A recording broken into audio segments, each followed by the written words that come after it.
Victor Hugo, le dernier jour d'un condamné. Chapitre 14. Quand je revins à moi, il était nuit. J'étais couché dans un grabat. Une lanterne qui vacillait au plafond me fit voir d'autres grabats alignés des deux côtés du mien. Je compris qu'on m'avait transporté à l'infirmerie. Je restai quelques instants éveillé, mais sans pensée et sans souvenir, tout entier au bonheur d'être dans un lit. Certes, en d'autres temps, ce lit d'hôpital et de prison m'eût fait reculer de dégoût et de pitié. Mais je n'étais plus le même homme. Les draps étaient gris et rudes au toucher, la couverture maigre et trouée. On sentait la paillasse à travers le matelas. Qu'importe, mes membres pouvaient se déroidir à l'aise entre ces draps grossiers. Sous cette couverture, si mince qu'elle fût, je sentais se dissiper, peu à peu, cet horrible froid de la moelle des os dont j'avais pris l'habitude. Je me rendormis. Un grand bruit me réveilla. Il faisait petit jour. Ce bruit venait du dehors. Mon lit était à côté de la fenêtre. Je me levai sur mon séant pour voir ce que c'était. La fenêtre donnait sur la grande cour de Bicêtre. Cette cour était pleine de monde. 2 haies de vétérans avaient peine à maintenir libre, au milieu de cette foule, un étroit chemin qui traversait la cour. Entre ce double rang de soldats cheminaient lentement, cahotés à chaque pavé, 5 longues charrettes chargées d'hommes. C'étaient les forçats qui partaient. Ces charrettes étaient découvertes. Chaque cordon en occupait une. Les forçats étaient assis de côté sur chacun des bords, adossés les uns aux autres, séparés par la chaîne commune qui se développait dans la longueur du chariot et sur l'extrémité de laquelle un argousin debout, fusil chargé, tenait le pied. On entendait bruire leurs fers et, à chaque secousse de la voiture, on voyait sauter leurs têtes et ballotter leurs jambes pendantes. Une pluie fine et pénétrante glaçait l'air et collait sur leurs genoux leurs pantalons de toile, de gris devenus noirs. Leurs visages étaient violets, on les voyait grelotter et leurs dents grinçaient de rage et de froid. Du reste, pas de mouvement possible. Une fois arrivé à cette chaîne, on n'est plus qu'une fraction de ce tout hideux qu'on appelle le cordon, et qui se meut comme un seul homme. L'intelligence doit abdiquer.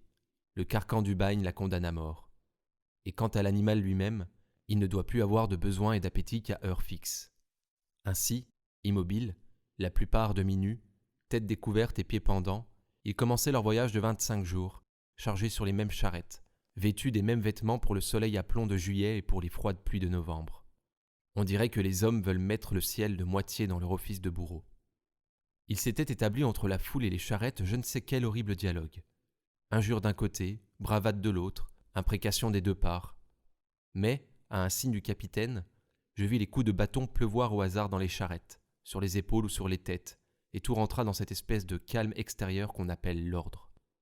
Mais les yeux étaient pleins de vengeance, et les poings des misérables se crispaient sur leurs genoux. Les 5 charrettes, escortées de gendarmes à cheval et d'argousins à pied, disparurent successivement sous la haute porte cintrée de Bicêtre. Une 6e les suivit, dans laquelle ballottaient pêle-mêle les chaudières, les gamelles de cuivre et les chaînes de rechange. Quelques gardes chiourmes qui s'étaient attardés à la cantine sortirent en courant pour rejoindre leur escouade. La foule s'écoula. Tout ce spectacle s'évanouit comme une fantasmagorie. On entendit s'affaiblir par degrés dans l'air le bruit lourd des roues et des pieds des chevaux sur la route pavée de Fontainebleau, le claquement des fouets, le cliquetis des chaînes et les hurlements du peuple qui souhaitait malheur au voyage des galériens. Et c'est là pour eux le commencement. Que me disait-il donc, l'avocat ? Les galères. Ah, oui, plutôt 1000 fois la mort, plutôt l'échafaud que le bagne, plutôt le néant que l'enfer, plutôt livrer mon cou au couteau de guillotin qu'au carcan de la chiourme. Les galères, juste ciel. Chapitre 15. Malheureusement, je n'étais pas malade. Le lendemain, il fallut sortir de l'infirmerie. Le cachot me reprit. Pas malade. En effet, je suis jeune, sain et fort. Le sang coule librement dans mes veines. Tous mes membres obéissent à tous mes caprices. Je suis robuste de corps et d'esprit, constitué pour une longue vie. Oui, tout cela est vrai. Et cependant, j'ai une maladie mortelle, une maladie faite de la main des hommes. Depuis que je suis sorti de l'infirmerie, il m'est venu une idée poignante, une idée à me rendre fou. C'est que j'aurais peut-être pu m'évader si l'on m'y avait laissé. Ces médecins, ces sœurs de charité, semblaient prendre intérêt à moi. Mourir si jeune et d'une telle mort. On eût dit qu'ils me plaignaient, tant ils étaient empressés autour de mon chevet. Bah, curiosité. Et puis, ces gens qui guérissent vous guérissent bien d'une fièvre, mais non d'une sentence de mort. Et pourtant cela leur serait si facile. Une porte ouverte. Qu'est-ce que cela leur ferait ? Plus de chance maintenant. Mon pourvoi sera rejeté parce que tout est en règle. Les témoins ont bien témoigné, les plaideurs ont bien plaidé, Les juges ont bien jugé. Je n'y compte pas, à moins que... Non, folie, plus d'espérance. Le pourvoi, c'est une corde qui vous tient suspendu au-dessus de l'abîme, et qu'on entend craquer à chaque instant, jusqu'à ce qu'elle se casse. C'est comme si le couteau de la guillotine mettait 6 semaines à tomber. Si j'avais ma grâce, avoir ma grâce, et par qui, et pourquoi, et comment? Il est impossible qu'on me fasse grâce. L'exemple, comme ils disent. Je n'ai plus que 3 pas à faire. Bicêtre, la conciergerie, la grève. Chapitre 16. Pendant le peu d'heures que j'ai passé à l'infirmerie, je m'étais assis près d'une fenêtre, au soleil, il avait reparu. Ou du moins recevant du soleil tout ce que les grilles de la croisée m'en laissaient. J'étais là, ma tête pesante et embrasée dans mes 2 mains, qui en avaient plus qu'elles n'en pouvaient porter, mes coudes sur mes genoux, les pieds sur les barreaux de ma chaise, car l'abattement fait que je me courbe et me replie sur moi-même comme si je n'avais plus ni os dans les membres ni muscles dans la chair. L'odeur étouffée de la prison me suffoquait plus que jamais. J'avais encore dans l'oreille tout ce bruit de chaînes des galériens. J'éprouvais une grande lassitude de Bicêtre. Il me semblait que le bon Dieu devrait bien avoir pitié de moi et m'envoyer au moins un petit oiseau pour chanter là, en face, au bord du toit. Je ne sais si ce fut le bon Dieu ou le démon qui m'exauça, mais presque au même moment j'entendis s'élever sous ma fenêtre une voix, non celle d'un oiseau, mais bien mieux. La voix pure, fraîche, veloutée d'une jeune fille de 15 ans. Je levai la tête comme en sursaut. J'écoutais avidement la chanson qu'elle chantait. C'était un air lent et langoureux, une espèce de roucoulement triste et lamentable. Voici les paroles. C'est dans la rue du Mail où j'ai été coltigé, maluré, par 3 coquins de rail, lire l'on fa malurette, sur Messie confoncé, lire l'on fa maluré. Je ne saurais dire combien fut amer mon désappointement. La voix continua. Sur Messie confoncé, maluré, ils m'ont mis la tartouve, lire l'on fa malurette. Grand meudon et taboule, lire l'on fa maluré. Dans mon trimain rencontre, lire l'on fa malurette. Un pègre du quartier, lire l'on fa maluré. Un pègre du quartier, maluré. Va-t'en dire à ma largue, lire l'on fa malurette. Que je suis enfouraillé, lire l'on fa maluré. Ma largue tout en colère, lire l'on fa malurette. M'dit, qu'as-tu donc morfillé, lire l'on fa maluré. M'dit, qu'as-tu donc morfillé, maluré. J'ai fait suer un chêne, lire l'on fa malurette. Son auberge est enganté, lire l'on fa maluré.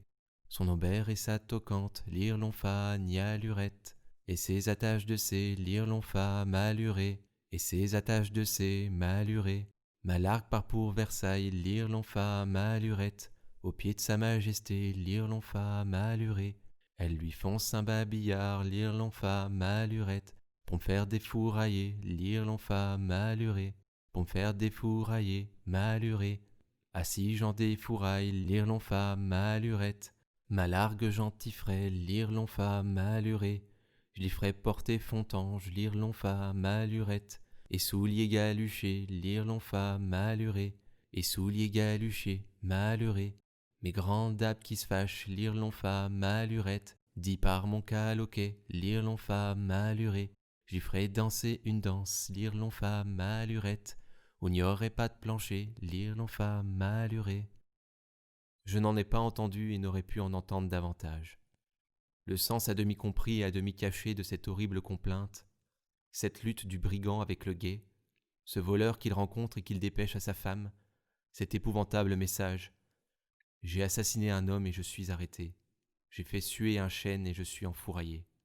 Cette femme qui court à Versailles avec un placet, et cette majesté qui s'indigne et menace le coupable de lui faire danser la danse où il n'y a pas de plancher. Et tout cela chanté sur l'air le plus doux et par la plus douce voix qui ait jamais endormi l'oreille humaine. J'en suis resté navré, glacé, anéanti. C'était une chose repoussante que toutes ces monstrueuses paroles sortant de cette bouche vermeille et fraîche. On eût dit la bave d'une limace sur une rose. Je ne saurais rendre ce que j'éprouvais. J'étais à la fois blessé et caressé. Le patois de la caverne et du bagne, cette langue ensanglantée et grotesque, ce hideux argot marié à une voix de jeune fille, gracieuse transition de la voix d'enfant à la voix de femme. Tous ces mots difformes et mal faits, chantés, cadencés, perlés. Ah, qu'une prison est quelque chose d'infâme. Il y a un venin qui y salit tout. Tout s'y flétrit, même la chanson d'une fille de 15 ans. Vous y trouvez un oiseau, Il y a de la boue sur son aile. Vous y cueillez une fleur, vous la respirez, elle pue. Chapitre 17. Oh, si je m'évadais, comme je courais à travers champs. Non, il ne faudrait pas courir. Cela fait regarder et soupçonner. Au contraire, marchez lentement, tête levée, en chantant. Tâchez d'avoir quelques vieux sarraux bleus à dessins rouges. Cela déguise bien. Tous les maraîchers des environs en portent. Je sais, auprès d'Arcueil, un fourré d'arbres à côté d'un marais où, étant au collège, je venais avec mes camarades pêcher les grenouilles tous les jeudis. C'est là que je me cacherai jusqu'au soir. La nuit tombée, je reprendrai ma course. J'irai à Vincennes. Non, la rivière m'empêcherait. J'irai à Arpajon. Il aurait mieux valu prendre du côté de Saint-Germain et aller au Havre et m'embarquer pour l'Angleterre. N'importe. J'arrive à Longjumeau. Un gendarme passe, il me demande mon passeport. Je suis perdu. Ah, malheureux rêveur, brise donc d'abord le mur épais de 3 pieds qui t'emprisonne. La mort, la mort! Quand je pense que je suis venu tout enfant, ici, à Bicêtre, voir le grand puits et les fous. Chapitre 18. Pendant que j'écrivais tout ceci, la lampe a pâli. Le jour est venu. L'horloge de la chapelle a sonné 6 heures. Qu'est-ce que cela veut dire? Le guichetier de garde vient d'entrer dans mon cachot. Il a ôté sa casquette, m'a salué, s'est excusé de me déranger, et m'a demandé, en adoucissant de son mieux sa rude voix, ce que je désirais à déjeuner. Il m'a pris un frisson. Est-ce que ce serait pour aujourd'hui? Chapitre 19. C'est pour aujourd'hui. Le directeur de la prison lui-même vient de me rendre visite. Il m'a demandé en quoi il pourrait m'être agréable ou utile, a exprimé le désir que je n'eusse pas à me plaindre de lui ou de ses subordonnés, s'est informé avec intérêt de ma santé et de la façon dont j'avais passé la nuit. En me quittant, il m'a appelé monsieur. C'est pour aujourd'hui. Chapitre 20. Il ne croit pas, ce geôlier, que j'ai à me plaindre de lui et de ses sous-geôliers. Il a raison. Ce serait mal à moi de me plaindre. Ils ont fait leur métier, ils m'ont bien gardé. Et puis ils ont été polis à l'arrivée et au départ. Ne dois-je pas être content? Ce bon geôlier, avec son sourire bénin, ses paroles caressantes, son œil fixe qui flatte et qui espionne, ses grosses et larges mains, c'est la prison incarnée. C'est Bicêtre qui s'est fait homme. Tout est prison autour de moi. Je retrouve la prison sous toutes les formes, sous la forme humaine comme sous la forme de grille ou de verrou. Ce mur, c'est de la prison en pierre. Cette porte, c'est de la prison en bois. Ces guichetiers, c'est de la prison en chair et en os. La prison est une espèce d'être horrible, complet, indivisible, moitié maison, moitié homme. Je suis sa proie. Elle me couve, elle m'enlace de tous ses replis. Elle m'enferme dans ses murailles de granit, me cadenasse sous ses serrures de fer et me surveille avec ses yeux de geôlier. Ah, misérable, que vais-je devenir? Qu'est-ce qu'ils vont faire de moi?